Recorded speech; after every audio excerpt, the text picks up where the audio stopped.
Well, hello, my friend. Let me ask you a question. Are you a business owner or do you manage a business? Are you concerned at all about getting hacked, having ransomware demands, having cybersecurity threats? Well, I've got a special guest today, and we're going to be talking about what you need to do to have a frontline defense against cybersecurity problems. We're going to demystify some of that for you, and we're going to talk to you a little bit about how do you prepare for AI and the revolt of the robots.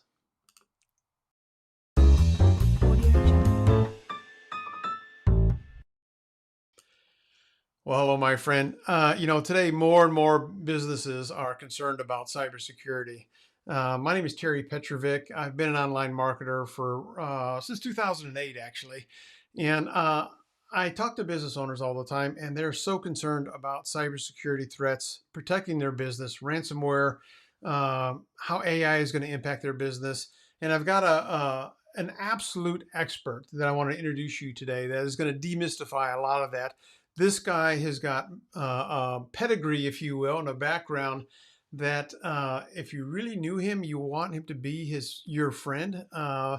He has been working with penetration skills because his dad was a locksmith. He actually has really created a passion for himself about protecting small business owners from threats. He actually has served 3 deployments in Iraq, 9 in Afghanistan as a military contractor. He owns a company called Titanium Computing, and he's there to protect you, the business owner and manager, to make sure you don't have any IT or hacking problems. This guy has 71 certifications, 36 which are in cybersecurity, 5 are in penetrating testing. Richard Avery, thanks so much for being here, man. Thanks for having me, Terry. Really appreciate it. Yeah, there's so much noise out there, I think, about what's going on in the world of hackers and cybersecurity. Some of it is fact, some of it is fiction. But before we dive down that rabbit hole, I kind of want you to kind of talk a little bit more about how you got started in this and why you're so passionate about it. Well, as you mentioned, my father was a locksmith, so I was drilling safes and picking locks before I was 10. He eventually realized he wasn't going to make a good retirement in his business, and then decided to close his business down and become a locksmith for a school district, and that's the school district I moved into. So when I was not going to study hall or I was not going to class, I was hanging out with my dad, and we were doing master keys for different school districts, and just doing the general locksmithing day to day. So I got the training on the wide variety of things early on, and then I got the kind of the enterprise level of locksmithing later on in my high school career. So I had all the keys to everything in the high school.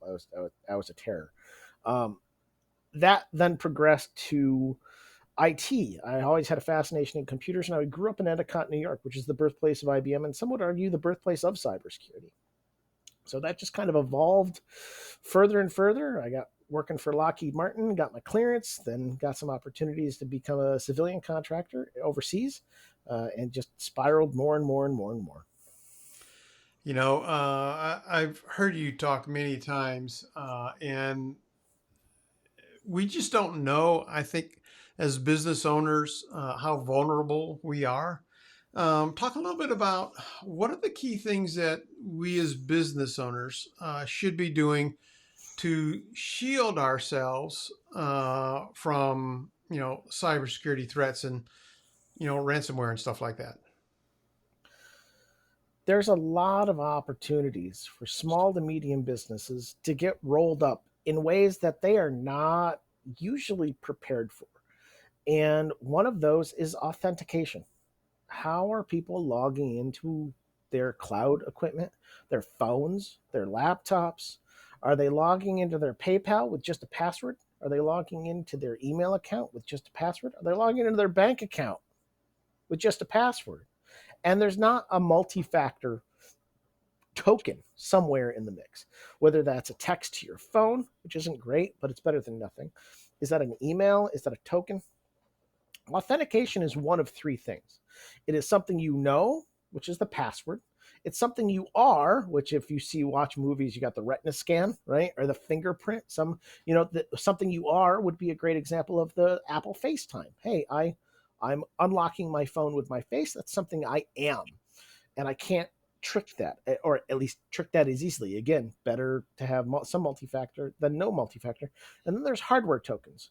So this is a YubiKey, which is just a USB hardware token. I have passwords on this device, and I plug it into a USB port, whether it's USB A or C, doesn't matter. And really critical infrastructure, I have to have this token to log into, which means that I don't need to worry about somebody else hijacking my password. I don't need to worry about those things that are problems. So that attack of attacking people's authentication is password reuse. How do I go on the dark web and find your passwords?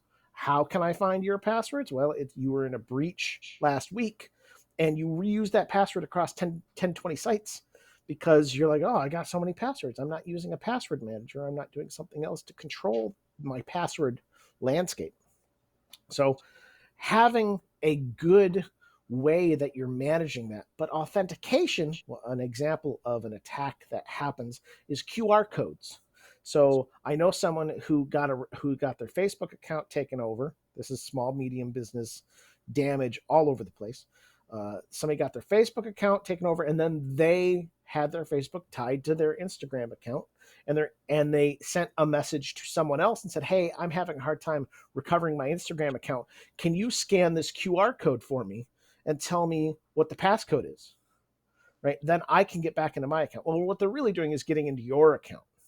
So education on how people can log into your bank account, how people can log in to your infrastructure is really important as a small, medium business owner, because suddenly somebody's going to walk in and say, hey, I got all your passwords. I logged into all your stuff. You didn't secure anything. And now your entire business grinds to a halt, and you're going to spend days, if not weeks, just trying to recover it, to find out that half of it you can't recover. Instagram shuts you down. Facebook shuts you down. And they just say, oops, so sorry. Too bad. Go make another account. So let me ask you this question. Many people say that I understand that I should have this multi-factor wall, if you will, but it's just a pain in the butt. How do you convince somebody, maybe somebody I live with, like my wife, that this is time well spent, even on a personal level, not only on a business level, to make sure that you have that level of security in place? If you're not paying for it, you're the product. It's a saying that a lot of people have in a lot of different industries, especially in marketing and social media. But with email, it's even more the case. If you're not paying for your Gmail account, your Yahoo account, your Outlook account, whatever it is, if you're not paying for it, there's no support. So if I take over someone's Gmail account, it's a free account. It's not a corporate account. It's not a Google Workspace account. Just take it over. You can't get it back. If you can't get it back via automated means, meaning going through their prompts, going through the automated AI system, you're not ever getting it back. And if that account was the password recovery for everything else you have in your life, I just took it all. You're going to have a very, very, very bad life at that point, because now you need to recreate your entire digital footprint. Creating a digital footprint nowadays is difficult if you don't have a starting point, and to lose all your starting points, your email account and your access, that gets really bad. So you need to have something, even if that email account is tied behind some sort of master password, and you just do multi-factor for 5 or 6 different accounts that are just the real cornerstones of what you got to do something. Or somebody like me is just going to grab that password in the middle. You're going to be in the coffee shop. You're going to be on another person's network. And I'm going to grab that authentication token in the middle, and I'm going to go do something called token reuse, because that's all you're handed is you're given access via a token. And then that token lets you keep going. That's why you can refresh the browser, close the browser, open the browser back up. You're back in your email. And then after a week or so, it'll say, hey, man, you need to log in again. That token's good for that long. So eventually somebody's going to get rolled up and they're going to lose all their access if they don't have another form of authentication on top of that, just password. How much is one of those little devices? What do they cost? A YubiKey, you can get on Amazon for 30, 40, $50, depending on the model and the accessories you want with it. I think the really expensive models are $60. And that's YUBI key. I have no affiliation with them whatsoever. But I own a lot of their equipment because it allows me to secure devices and computers. And you can use this for your Windows authentication, right? Windows won't load until you plug this in. Huh. Right. So there's other security. If you encrypted your device, like your laptop, and you had a key like this that required you to have the key to be able to log into it, suddenly you lose your laptop. You know, no one's going to be able to log into it, and your data is encrypted, so no one's going to steal your data. Right. It's cybersecurity is just a layering effect, an onion or a parfait, if you will, depending on your Shrek reference of choice, to go down. How am I protecting these different elements of my life, and how important do I have? And as you get more and more to the center, it needs to be more and more protected. Right. Let's talk a little bit about the hacker boogeyman. How real is it? Ransomware, we hear about it every once in a while in the news. Is that real to the average small business owner? And if it is, I'm pretty sure you're going to say it is.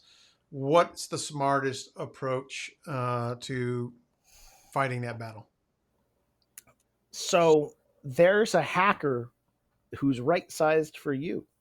That's the best way to put it, right? There are hackers out there that are real gang-affiliated, organized crime connected ransomware gangs that are only interested. Literally, they're just like you and I as business owners. We have a marketing strategy. We want to go acquire customers and grow. And how do we go do that? Well, they're doing the same thing. It's just that they're trying to get their customers non-consensually. So they're acquiring a customer. Some of them are so big that if you aren't a company of $30 million or more, they just, even if they've taken everything over, they just delete their own access and get out. You're not worth their time. And then on the exact opposite side of the spectrum, there are people in third world countries that the average income is $500 a month. And they're learning skills to supplement that income to become something of themselves. And you're the target. Just being an American, you're the target. Because it's likely that if they can hack 10 people for $100 a hack, they just doubled their monthly income, average. So is there someone who's going to come after you? Yes, absolutely, 100%. Now, those attacks you're probably ignoring because they're already in your spam filter. Google's already filtered them out. Microsoft's already filtered them out. Occasionally, one comes through. If you've signed up to lots and lots and lots of newsletters, a lot of them come through. But eventually, even when you were talking small, medium business, it doesn't take any difficulty for me to write a script that goes and attempts to pull your credentials from the dark web and then attempt to log into Samsung Pay or Apple Pay or PayPal or Venmo or Zelle or pick whatever financial transaction platform here, and to see if you've got multi-factor authentication. Can I reuse passwords of yours? Can I just go into the dark web, grab passwords, and log into your bank account? And the number of times that I've done this is I can't count that high. We're literally live in front of a customer. I've just bypassed all of their access. So there's a hacker out there that your business size is exactly what they're going to attack via whatever means that they found that sophistication to be successful for that business target. Just like I don't go aim for home users that only want printers to get installed. And I also don't aim for $100 million companies. So, the range of my customer base is targetable for me, and the range of their customer base is targetable for them. You're probably getting phone calls from somebody who's trying to scam you with Medicare right now, right? You can tell that who they are and what they're doing, the moment they get on the phone, you've probably had 8 or 9 of these, and you're probably like, why am I getting spam calls all the time for Medicare services or health benefits or some other thing like that? It doesn't matter whether it's your car warranty, which is a meme. We've been trying to reach you, but your car's extended warranty. All of that. There's somebody who wants to hack you or scam you, and maybe the scamming is just getting into your computer and then installing remote access software so they can log back into it at 1 o'clock and pull the passwords for your Amazon account out of your browser because you saved them in your browser. There's a lot of ways that scammers/hackers come at you. The line gets really blurred. Like, are they using software? Are they using social engineering? Caesars and MGM both got hacked. And they got hacked because somebody impersonated a user to their IT company and asked for a password reset. Well, Caesars paid the ransom and MGM didn't. And this was the impact. Most people have no idea that Caesars was hacked, and everyone knows that MGM was hacked. But that wasn't a dude looking for $1,000 payout. That was somebody looking for millions of dollars. And Caesar made the risk assessment decision to make that payment. So were they concerned about the right size hackers? Maybe, maybe not. But there's a hacker out there that is interested in exactly what you have, and they are going to exactly target you with whatever their skill set is. That is scary, but that's the world we live in now, for sure. And what are some common mistakes that certain businesses make? You and I have talked before about businesses that do wire transfers. Why should we be concerned about any exposure there when it happens every day? Whether your receptionist or your manager, your office manager, you as the business owner, everybody's going to get targeted differently. But what comes after you is going to be something that 90% of the time you're going to look at and you're going to be like, man, this is a scam. Why does anybody fall for this? And the other 10% are the people that fall for it because they're just so overwhelmed. They've just got this checklist of all these things. They're just trying to get them out and get them out and get them out. Okay, so Tammy and I have a business relationship. I need to send a wire transfer for Tammy. It's $14,000. Tammy's email was hacked. You're not the hack. Tammy already got hacked. Tammy emails you an hour after you get the wiring instructions from Tammy, and she says, hey, I sent you the wrong account information. I need you to send that information to this wire transfer account, not that wire transfer account. And you're just like, oh, great. Thanks a lot, Tammy. You didn't give me the right information in the first place. Well, you're already you're just doing 19 things at once as a business owner or your CPA or your accountant. Somebody's doing multitasks in your business. Otherwise, I wonder what kind of business you have. The concept is that they're taking advantage of that overwhelmed. And you're going to just go click, click. Okay, I sent it to the address. Tammy, I sent the wire transfer to the address that you requested the change to go to. Boom, done. Task is off my list. Now I can go back to doing the other things that I need to do to run my business. And Tammy responds a half hour later with, I didn't ask you to update the address. And that's when your heart sinks and your blood starts to go cold. Right? You're like, I may have made a mistake. You weren't even hacked. You weren't the target, but you're the target because they were the target, because they send and receive wire transfers too. And they just need to get in the middle of the communication cycle. It's not a complicated hack. Tammy clicked on a link 2 months ago and they've just been dwelling and waiting, and they created a rule in her Microsoft to look for wire transfers or payments and see if there was any of them they could interfere with. That's it. There was no magic sauce there. Somebody jumped on that and was waiting, and they have AI or they have a script running, because AI is really just a complex number of scripts running all at the same time to facilitate being a person. And boom, hey, I have an alert. Hey, I'm going to send an email out. This is the new address. Send it to me. Done. Right? And as a business owner, the smaller you get, the more hats you wear. So you might be wearing 19 different hats and you're doing 38 different things on your list of things to do today. Well, all I need to do is get in there and get you to click on a link, from a trusted source, get you to send a wire transfer to the wrong address, get you to do something. And if I'm taking over one of your partners, business email compromise is the official term. I'm going to attack you as that partner. I'm going to look through email and see what the exchangement and the engagement has been and see how I can best manipulate you to take advantage of you. And if I can't take an advantage of you in a financial way, then I'm going to try and compromise you and send you links and send you viruses and malware and see if I can get inside your email environment.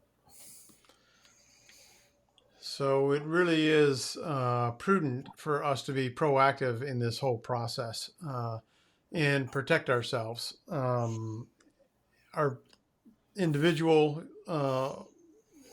as individuals, but also from a business standpoint. And it seems like we are more and more exposed every day. You talked a little bit about AI.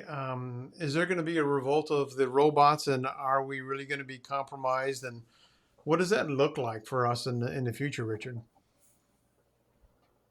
The AI revolution that we are currently in is effectively everything is an LLM, a learning language model. And how do we train a computer to behave in a way that facilitates a human being, right? But we also know that Tesla's been trying to have self-driving cars for years now, and they're still not working all the kinks out. Sure, on a clean road without any weird signage, you can get from point A to point B just fine. But all it takes is one weird flatbed truck who's carrying a McDonald's sign to throw the car completely off what its programming is, because it's not expecting to see that on the road. Now, that's a not great descriptor of what people are thinking AI is, but that's all AI is we trained a language model to learn off of all of Reddit, or to learn off of all of the email going through Google, or to learn off of something. We've fed it giant piles of data and said, how do people react to these questions and to these methods and to this conversation? We're down to the point where it only takes about 5 or 6 minutes of content to spoof someone's voice almost flawlessly, which means the two of you and I are exposing ourselves to having our voices cloned. And with deepfake video technology, effectively, we could be in this video interview forever. Can you imagine a 40-hour live stream of just the two of us talking back and forth? That's because we're giving it select pieces of data. But on the exact other side of the coin, we're weaponizing that. We're saying, I want to go through point A, point B, and point C, and I want you to try and find a firewall of this model out on the internet. And this model of firewall I know has a compromise, and I'm going to go take over that firewall. And then after you take over that firewall, I want you to route all of that traffic back to me. Just do it for me. And the AI can write a script and help you go through that process. So just like AI is helping people write code faster, build websites faster, market faster, create better videos faster, it's making people hack faster. It's making people hack easier. It's making people get that bottom rung step 1 or 2 out of the way. An expert website designer is going to develop a website that's way better than any AI is going to design for the next year or so. But eventually, those models get trained more and more and more. And eventually, you have a Tesla in a couple of years that can drive, except for the most extreme cases. So AI is both going to be our salvation and our destruction in some way, shape, or form. It's just, is that going to be job destruction? Is that going to be wealth destruction? Is that going to be helping us land on Mars? Google's AI deep learning process found 800 elemental constructs for crystal substrates that we can use in building super materials for buildings, for cars, for aircraft, things that humanity had no idea even existed.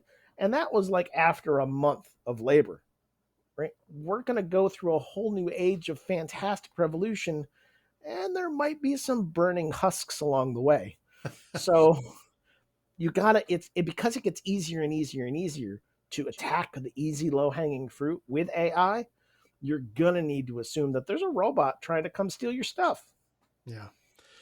So it's fair to say, and I would encourage all of our viewers to have a conversation with you and your team, because the future is now, and you want to have somebody like Titanium Computing on your side. So give an overview of what you guys offer from an IT services standpoint, if you would, Richard.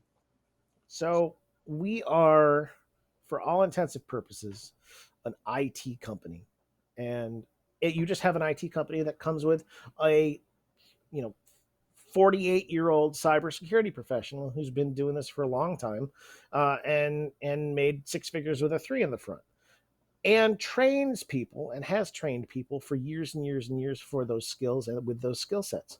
Does it have a blinky light? Does it need a blinky light?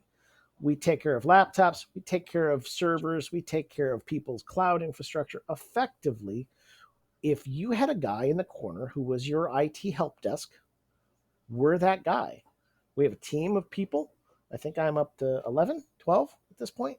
And they're going to answer your help desk requests just like you had a big style help desk in an enterprise environment. Help you onboard customers, help you onboard devices, help you make sure those devices are secure and safe, and that your data is secure and safe, and that you know where things are. Meaning, maybe you need to blow up a phone. Maybe you lose a laptop. Maybe you're required to have certain levels of compliance and you're not following that compliance. How do you go down that road, and how do you have somebody help you with those things? We can help you with all of it. You offer a tremendous service. And again, if you're watching this video, I would encourage you to reach out to Richard. The guy's just a wealth of information, and he's very approachable too. So Richard, I want to say thanks for being awesome.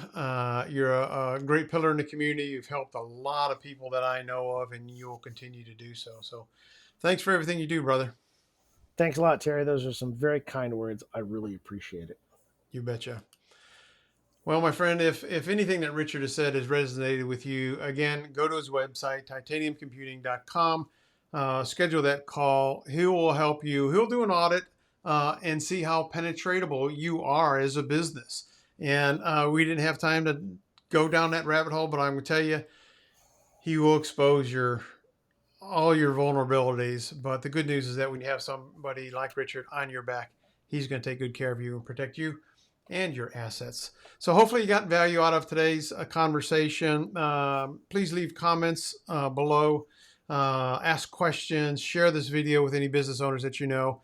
And if you haven't joined our business community called Wilco Pages, go on to Facebook. You've seen the link at the top right of the screen.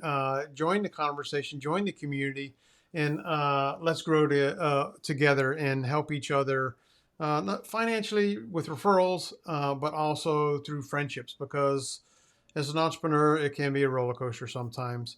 Lastly, if you have a desire and you're an established business and you're looking to grow and scale your business, one of the things that I do is I help established business owners book anywhere from 40 to 500 new sales opportunities, all without running paid ads, which business owners get very excited about that.